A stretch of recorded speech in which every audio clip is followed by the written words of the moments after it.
Assalamualaikum warahmatullahi wabarakatuh. Halo semuanya, perkenalkan saya Cindy Sintayu Aprilia, NIM 2372202002, Prodi Kesejahteraan Sosial semester 3.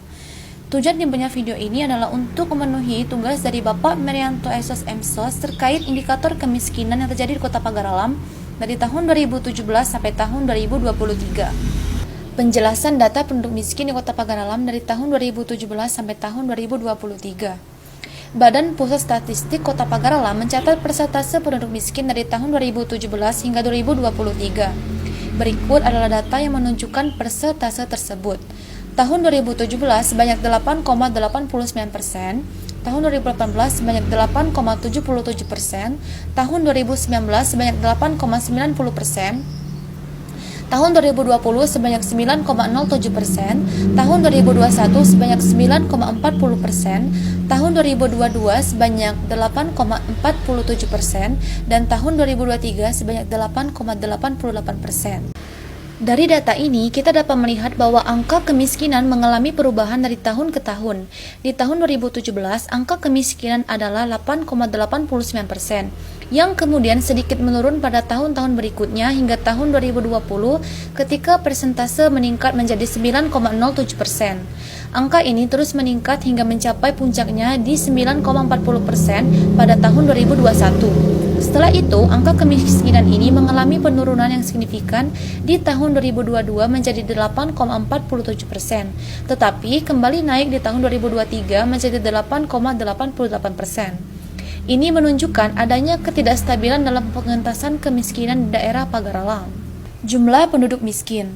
Pada tahun 2023, angka 8,88% ini setara dengan sekitar 12.730 jiwa penduduk miskin. Hal ini berarti bahwa dari total populasi Kota Pagaralam, sejumlah orang masih hidup di bawah garis kemiskinan yang ditetapkan sebesar Rp408.917 per kapita dan per bulan. Indikator kemiskinan tahun 2023. Terdapat dua indikator penting untuk menilai kedalaman dan keparahan kemiskinan. 1. Indeks kedalaman kemiskinan atau P1. Pada tahun 2023, nilainya adalah 1,11 meningkat 0,23 poin dari tahun sebelumnya. Indeks ini menunjukkan seberapa jauh penduduk miskin berada di bawah garis kemiskinan. Semakin tinggi nilai ini, maka semakin dalam kemiskinan yang dia alami. 2. Indeks keparahan kemiskinan atau P2. Nilai indeks ini adalah 0,24 yang meningkat 0,06 poin dari tahun sebelumnya. Indeks ini mengukur ketidakmerataan di antara penduduk miskin. Semakin tinggi nilai P2, semakin besar kesenjangan antara yang paling miskin dan yang kurang miskin di antara mereka. Analisis mendalam fluktuasi persentase penduduk miskin. Fluktuasi angka kemiskinan menunjukkan adanya faktor-faktor yang mempengaruhi kondisi ekonomi di Kota Pagaralam. Kenaikan angka kemiskinan pada tahun 2020 dan 2021 kemungkinan besar disebabkan oleh dampak dari pandemi COVID-19. Banyak orang kehilangan pekerjaan dan usaha kecil yang menjadi sumber pendapatan. Masyarakat terpaksa tutup atau mengalami penurunan omset.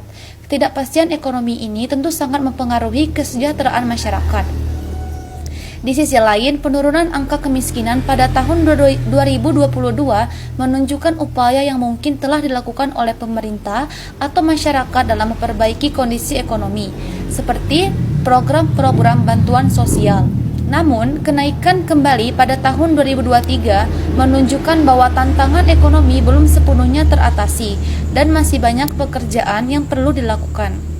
Indeks kemiskinan. Kenaikan indeks kedalaman atau P1 dan keparahan atau P2 menunjukkan bahwa tidak hanya jumlah orang miskin yang meningkat, tetapi juga kondisi mereka semakin memburuk. Ini berarti bahwa penduduk yang tergolong miskin tidak hanya bertahan di bawah garis kemiskinan, tetapi semakin jauh dari garis tersebut. Dengan kata lain, kelompok yang paling miskin dalam masyarakat mengalami kesulitan yang lebih besar dibandingkan tahun sebelumnya. Berdasarkan analisis data di atas, sehingga dapat merumuskan beberapa hipotesis di antaranya. 1. Dampak ekonomi. Kenaikan angka kemiskinan yang tajam di tahun 2020 dan 2021 mungkin disebabkan oleh krisis ekonomi akibat pandemi.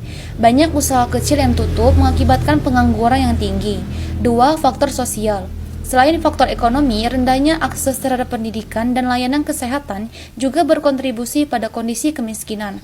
Kurangnya pendidikan yang memadai dapat menghalangi peluang kerja yang lebih baik, sehingga penduduk tetap terjebak dalam siklus kemiskinan. Untuk mengatasi permasalahan kemiskinan di Kota Pagar Alam, beberapa langkah bisa diambil. 1. Program pemberdayaan ekonomi. Pemerintah dapat memperkenalkan program pelatihan keterampilan bagi penduduk, sehingga mereka dapat meningkatkan kemampuan dan daya saing mereka di pasar kerja. Pendampingan usaha kecil juga bisa membantu masyarakat untuk memulai bisnis yang lebih stabil. 2. Akses pendidikan dan kesehatan. Memperkuat akses pendidikan dan layanan kesehatan adalah langkah penting untuk mengatasi kemiskinan. Program beasiswa untuk siswa dari keluarga miskin dan penyediaan layanan kesehatan gratis atau terjangkau bisa membantu mengurangi beban ekonomi keluarga. 3. Monitoring dan evaluasi program. Melakukan evaluasi rutin terhadap program-program yang ada agar dapat menilai efektivitasnya. Dengan mengetahui apa yang berhasil dan apa yang tidak, pemerintah bisa lebih fokus pada solusi yang tepat untuk mengurangi kemiskinan.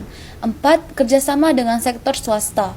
Menggandeng pihak swasta dalam mengembangkan program tanggung jawab sosial perusahaan atau CSR yang fokus pada pengentasan kemiskinan dapat memberikan dampak positif. Investasi dari perusahaan-perusahaan dapat menciptakan lapangan kerja baru dan mendukung pengembangan ekonomi lokal. Dengan pendekatan yang integrasi, diharapkan Kota Pagar Alam dapat menurunkan angka kemiskinan dan meningkatkan kualitas hidup masyarakatnya secara berkelanjutan. Baik semuanya, sekian materi yang saya paparkan. Lebih kurang saya mohon maaf. Saya akhiri. Wassalamualaikum warahmatullahi wabarakatuh.